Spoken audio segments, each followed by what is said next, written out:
Hello friends, welcome back to your favourite channel Maestro investor.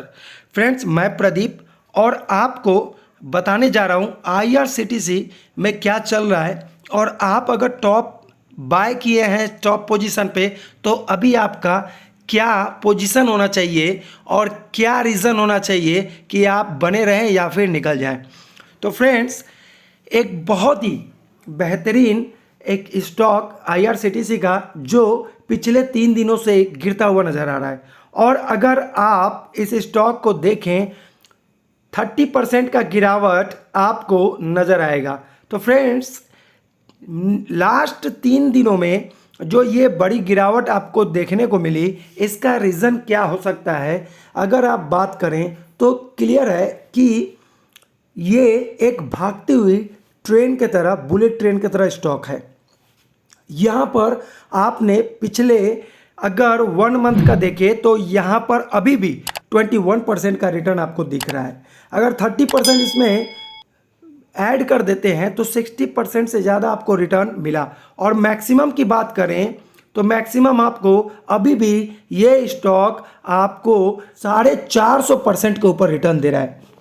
तो ये इतना बड़ा एक जो रैली था, जो एक बुलेट ट्रेन के तरह ये स्टॉक चल रहा था, उसका रीज़न था कि प्रॉफिट बुकिंग। जब मार्केट कभी भी फियर पोजीशन पे आता है तो किस स्टॉक में एग्जिट करते हैं आपको ये पता होना चाहिए। फ्रेंड्स, जो सबसे ज़्यादा रिटर्न दिया है उसमें प्रॉफिट बुकिंग सबसे ज़्यादा होता है, क्योंकि रिटेल इन्वेस्टर हो या फिर ऑपरेटर्स हो, वो कुछ ना कुछ प्रॉफिट लेकर ही मार्केट से निकलना चाहते हैं।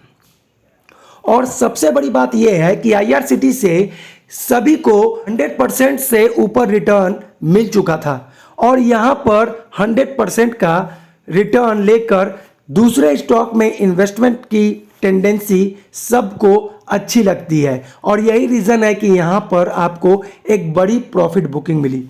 लेकिन फ्रेंड्स, इससे आपको लेसन सीखना ज़रूरी है। अगर आप इससे लेसन नहीं सीखे तो हो सकता है कि आने वाले दिनों में आप किसी भागते हुए ट्रेन पे बैठ जाओ और आपका इन्वेस्टमेंट का एक्सीडेंट हो जाए। कहने का मतलब है कि इस रैली में एंजॉय करना होता है, स्टॉक को जस्ट देखना होता है, न कि इन्वेस्ट करना होता है। अगर कोई स्टॉक भाग रहा है और आपको लगता है कि उसमें मैं इन्वेस्टमेंट करूं, तो उसके पीछे एक रीज़न होना चाहिए। जैसे कि पिछले बार स्टॉक स्प्लिट के न्यूज़ पर हम लोगों ने इन्वेस्ट किया था, तो वो 2500 के करीब था। तो वहाँ पर अभी भी उससे हम प्रॉफिट बुक कर सकते हैं, यानी कि 80% अभी भी हम रिटर्न के दायरे में हैं। उससे पहले भी मैंने आपको IRCTC में इन्वेस्टमेंट करवाया था। रीज़न क्या था कि ये एकलौता बिजनेस है जो इस फील्ड में अकेला लिस्टेड है। तो यहाँ मोनोपोली भी क्रिएटेड था, तो हम लोगों ने इन्वेस्ट किया था। और ये IRCTC के लिए कोई नई बात नहीं है। अगर आप इसमें देखेंगे 20 फरवरी को जब मार्केट क्रैश हुआ था ड्यू टू कोविड, तो ये 53% का गिरावट इसमें देखी गई थी। सिमिलर एक कहे तो इस स्टॉक में क्रैश आया। क्रैश आने का रीज़न क्या था कि मार्केट में ये स्टॉक हर के पास हो गया था और सभी चाहते थे प्रॉफिट बुक करना, और प्रॉफिट बुकिंग बनता भी था अगर मार्केट का पोजीशन फेयर पर आए। तो अभी मार्केट का मूड जो है फेयर मूड पे है। तो फ्रेंड्स, आपको कहना चाहूँगा कि अगर आप बाय कर लिए हैं, टॉप पोजीशन पे भी अगर आप बाय किए हैं, तो इसे सेल करने की गलती ना करें। ये कोई ऐसा स्टॉक नहीं है जो आपको रिटर्न नहीं देगा।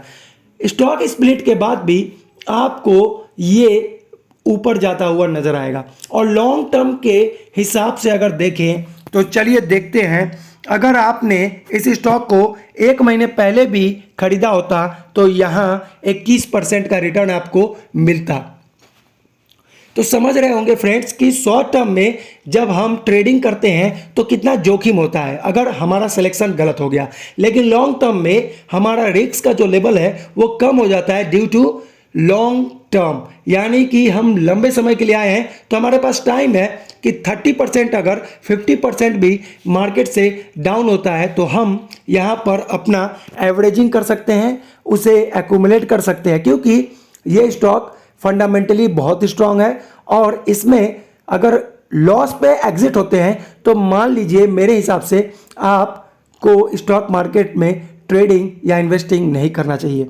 फ्रेंड्स, में भी और गिरेगा या गिरने वाला है ये कोई नहीं जानता, एग्जैक्ट क्या होता है कोई नहीं जानता, लेकिन मुझे ये पता है कि 2 साल बाद ये स्टॉक आपको वैसे ही रिटर्न के पोजीशन पे रहेगा जो आज हम लोग हैं। Thank you so much for watching friends, फिर मिलेंगे अनदर वीडियो के साथ। अगर आपको कुछ भी अच्छा लगा हो तो प्लीज़ लाइक और सब्सक्राइब और दोस्तों के साथ शेयर करना ना भूलें। फिर मिलेंगे अनदर वीडियो के साथ, तब तक के लिए tata bye bye and keep investing.